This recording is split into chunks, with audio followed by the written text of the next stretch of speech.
Hello there, Teacher Adriana here. Welcome back.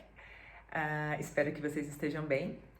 E a gente vai começar agora a nossa aula, né? Mas antes de começar, eu gostaria de estar agradecendo a todos vocês que enviaram a atividade para a Teacher. Gostei muito de receber o retorno de vocês. E aqueles que ainda não conseguiram enviar, podem estar enviando, né? Ainda hoje, as atividades, que a Teacher vai dar um retorno para vocês. E se vocês tiverem com alguma dificuldade, vocês já sabem, né? Pode entrar em contato comigo através dos grupos do WhatsApp, através do e-mail, através do Facebook. No Facebook a gente até consegue fazer uma conversa através de vídeo, então você pode estar entrando em contato comigo através de lá também, ok? Como eu falei na outra aula, a gente vai ter sempre 2 momentos no nosso vídeo, certo? E nesse primeiro momento, eu quero começar falando um pouco sobre algumas curiosidades desse momento que a gente está vivendo, né? E, claro, né, em relação à nossa disciplina. Eu não sei se você percebeu, acredito que sim, né? Que alguns termos em inglês estão sendo usados durante esse momento, né? Termos como homeschooling, home office, lockdown, tantos outros, né? Nessa aula a gente vai falar sobre esses 3 apenas. O que você tem percebido aí? Como as pessoas estão usando, por exemplo, o termo homeschooling?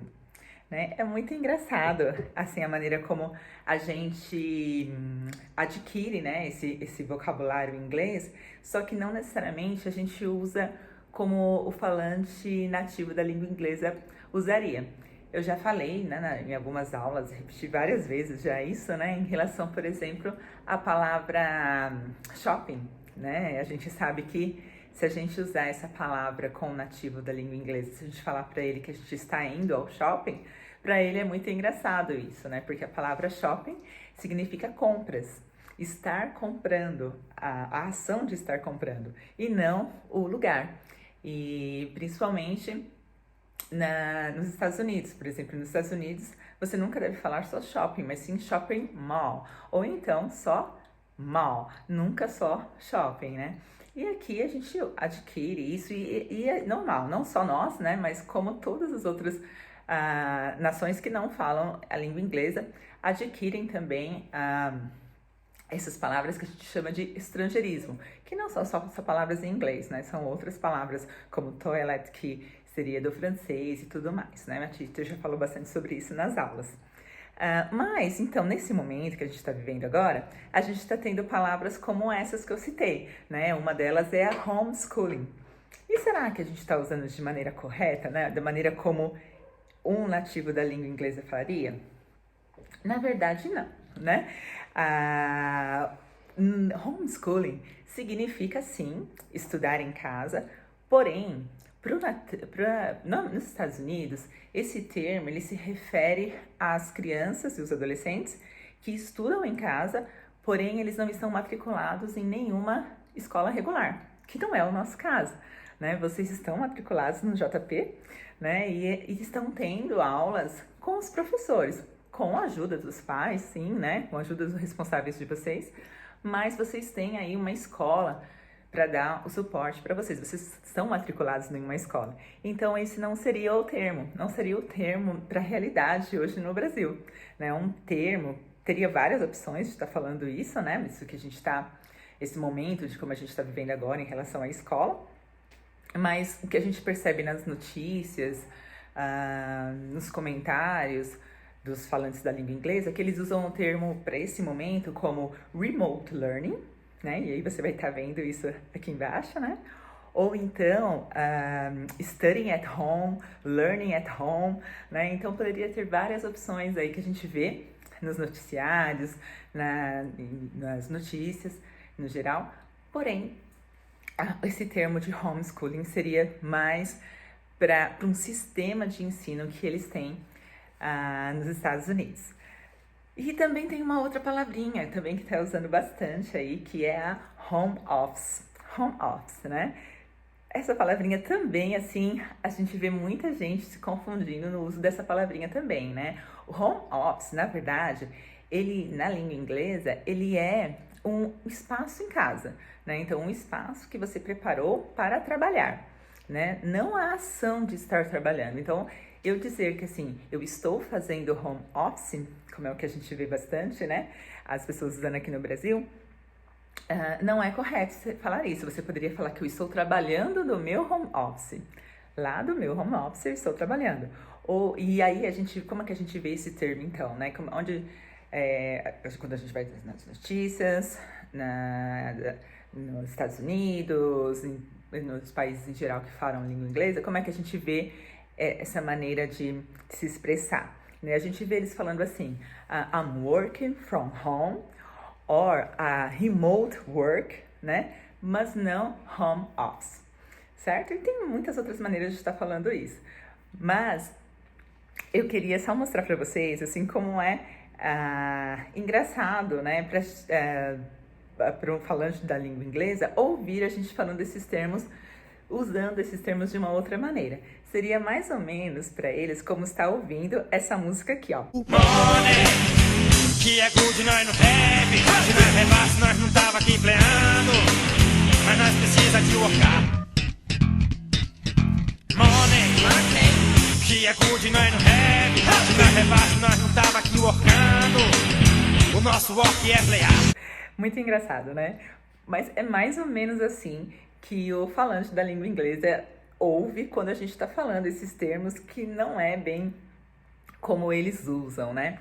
E assim, só para deixar claro também, não é que a gente se expressa errado, mas aí assim entra como aquilo que a gente já falou, é um estrangeirismo. Então quer dizer, eu não vou parar de falar a palavra shopping, não vou parar de falar que eu vou ao shopping, não vou começar a falar, eu vou ao mall, né? Não, porque você está no Brasil, se no Brasil estiver usando dessa maneira, então, né, você não precisa estar usando de outra maneira, mas é importante você estar sabendo, porque afinal de contas a gente está nosso objetivo aqui é se comunicar em inglês, né? E então, se você for se comunicar em inglês, provavelmente vai ser o quê? Para se comunicar com outra pessoa que não fala a sua língua. Então, precisa dessa forma falar de maneira correta, ok?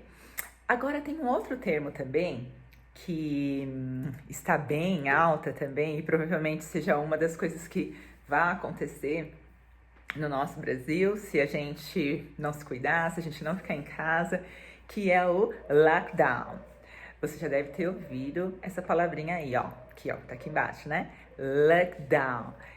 E aí, agora eu te pergunto, e essa vai ser a atividade dessa primeira parte do vídeo, ok? O que é esse lockdown? E será que a gente está usando ele de maneira correta?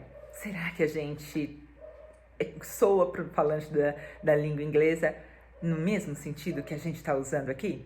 Isso você vai pesquisar, ok? Então, você vai pesquisa lá no Google o que significa lockdown, pesquisa nos noticiários aqui do Brasil mesmo, se então bate com aquilo que você pesquisou da tradução da palavra, é isso mesmo que você está vendo nos noticiários, eles estão usando da maneira correta essa palavra lockdown? Anota lá no seu caderno e você já sabe, manda para a teacher, ok?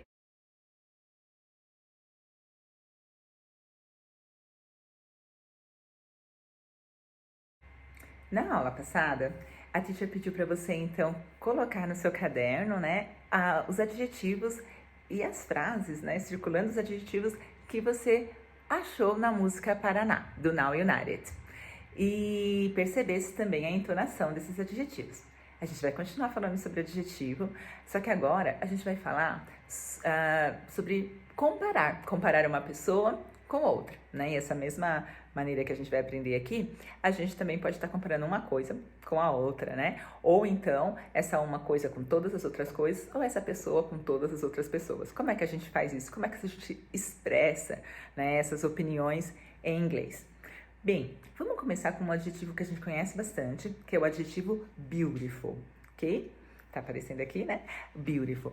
Beautiful, a gente viu na música, né? A gente tinha uma frase lá na música que era the most beautiful around. The most beautiful around, que significa, né, a mais bonita de todas. por ali, né? Around quer dizer ao redor. Então, the most beautiful around. Esse the most é o que nos faz entender que é a mais bonita de todas. Tudo bem, então já entendi que para comparar, né, uma pessoa com todas as outras, eu posso usar o the must. Mas e se eu quiser comparar uma pessoa com apenas uma outra? Bem, aí vai mudar um pouquinho. Vamos comparar aí a Annie com a Tiffany, ok?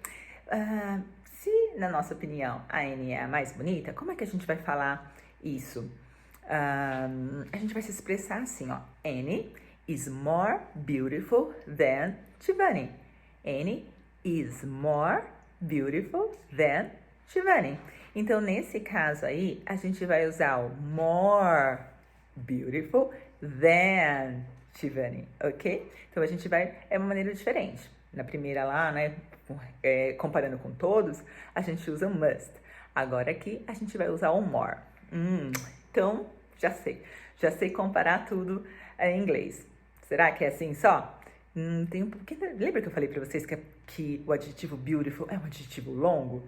Bem, se a gente for para adjetivos curtos, adjetivos que a gente abre uma ou duas vezes a boca no máximo para falar, como por exemplo o adjetivo nice, aí nesse caso muda um pouquinho a maneira de você se expressar, ok? Por exemplo, ó, vamos falar do cabelo da Annie, certo? Na nossa opinião, o cabelo da Annie é o mais bonito no Now United, certo? Como é que a gente vai, então, se expressar isso em inglês? A gente vai dizer assim, ó. Annie's hair is the nicest hair in Now United. Annie's hair is the nicest hair in Now United.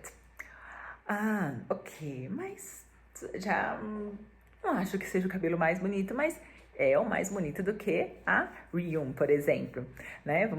Porque na sua opinião, o cabelo da Rennie é o mais bonito que o da Ryun. Como é que você vai expressar isso, então? Você vai dizer assim, ó. Annie's hair is nicer than Ryun's. Annie's hair is nicer than Ryun. Então, quando eu fui comparar o cabelo dela com de todas as outras meninas no Now United, eu falei is the nicest. Is the nicest. E aí a gente tem o the, né? Que a gente tem que colocar aquela nossa linguinha entre os dentes que a teacher já falou pra vocês, né? Então, Annie's hair is the nicest. Mas, quando eu quis comparar só ela e a Ryun, o que eu falei? Eu falei is nicer than. Is nicer than. Então, tem essa pequena diferença aí, tá? Isso tudo também tem lá na sua apostila, se você quiser tá revendo isso. Mas o que é a teacher vai pedir para vocês? Qual vai ser a nossa atividade, então, essa segunda parte? Bem, eu quero que vocês façam alguns exemplos lá, né, de comparativo, né, comparando aí, né, com dois adjetivos, um adjetivo longo, né, e um adjetivo curto. O adjetivo difficult e o adjetivo easy. Eu coloquei lá no roteiro de estudo 4 frases, 2 para você usar com difficult e 2 para você usar com easy. Então, você vai olhar lá no roteiro e o que é que você vai fazer? Você vai colocar lá no Google Tradutor, né, para ver como é que você transforma essas frases em inglês. Aí você vai ver que essas frases você vai estar fazendo uma comparação. E aí você vai circular para mim, então, em qual parte ali da frase mostra que você está fazendo uma comparação, ok? Bem simples, bem tranquilo, só mesmo para você perceber, né? Colocar um pouquinho em prática isso que a gente está vendo aqui nessa aula agora, certo? É isso então, pessoal, essa foi a nossa aula dessa semana. E você já sabe, né? Só enviar pra gente, então, as atividades e qualquer coisa, entre em contato com a teacher, tá bom? Quero muito ouvir de vocês, quero muito ouvir se vocês estão gostando das aulas, quero ouvir sugestões também, o que a gente poderia estar fazendo para a aula ficar mais dinâmica, o que vocês gostariam de ver mais na aula. Se bem que na próxima semana eu vou trazer um formato um pouquinho diferente aqui, tá? E acho que vocês vão gostar, tá bom? Então a gente se vê na semana que vem. See you, bye!